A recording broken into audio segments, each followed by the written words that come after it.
Bonjour, je m'appelle Jean Tilliette et j'ai eu la chance d'enseigner pendant près de 30 ans la langue et la littérature latine du Moyen-Âge à l'Université de Genève. Je dis bien la chance car les chaires universitaires dans ce domaine sont très rares, spécialement dans le monde francophone. C'est que la discipline a longtemps pâti et continue de pâtir d'un certain nombre de préjugés. Pour les tenants de l'élégance classique, le latin médiéval est une langue appauvrie, abâtardie et prompte au solécisme. Pour la Renaissance humaniste, c'est le jargon scolastique abscon et grotesque que Rabelais met dans la bouche de son écolier limousin. Ajoutons que la philologie a gagné ses lettres de noblesse scientifique au moment même où l'université se convertissait à l'idéal laïque, ce qui n'a guère aidé à l'étude d'un idiome perçu comme langue de l'Église. C'est de ces préjugés qu'entendent faire litière la douzaine d'essais qui composent ce livre et qu'on nourrit à la fois ma lecture des textes et mon ardent souci de faire goûter à mes étudiants la beauté d'une littérature au sens le plus plein du terme. Le latin du Moyen-Âge est une langue expressive, inventive, à la fois respectueuse de ses origines et ouverte à l'énoncé d'idées et de sentiments neufs. Si elle se fonde sur la lecture des anciens poètes, qu'elle ne révère que dans l'espoir de les dépasser, elle est de ce fait même prête à toutes les audaces verbales. Fille de la grammaire qui est devenue un art de lire et de la rhétorique devenue, elle, un art d'écrire, comme j'essaie de le montrer ici, la poésie latine du Moyen-Âge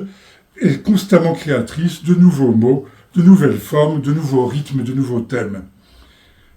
Si vous voulez savoir comment on peut composer un éloge de la calvitie en vers de forme très classique, mais dont chacun des mots commence par la lettre C, un exercice digne des productions de l'Oulipo,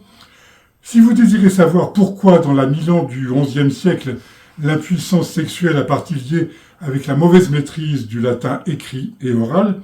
si vous avez envie de comprendre comment l'ajout d'un seul jambage fait résonner dans une hymne à la Vierge Marie les échos de la tragique histoire d'amour entre les enfants Pyrame et Thisbé, si vous souhaitez découvrir, dans une langue neuve d'une exactitude parfaite et d'une cocasserie déchirante, les péripéties de l'existence humiliée d'un ancêtre de Villon et de Verlaine, alors vous êtes prêts à découvrir ce continent oublié qu'est la littérature latine médiévale. Et vous ne serez pas les premiers modernes à tomber sous son charme. L'étude qui conclut mon ouvrage montre à quel point et pour quelles raisons la deuxième moitié du XIXe siècle a aimé la poésie latine du Moyen-Âge. Baudelaire, qui la connaissait bien pour l'avoir découverte dans les belles anthologies compilées par un savant pittoresque, cousin germain de son ami Jules Barbet d'Aurevilly, a inclus dans Les Fleurs du Mal un poème qui respecte parfaitement les codes formels des chansons latines du XIIe siècle et en présente la subtile ambiguïté entre amour sacré et amour profane. C'est le même verbe latin, sapere, qui a donné en français les mots saveur et savoir.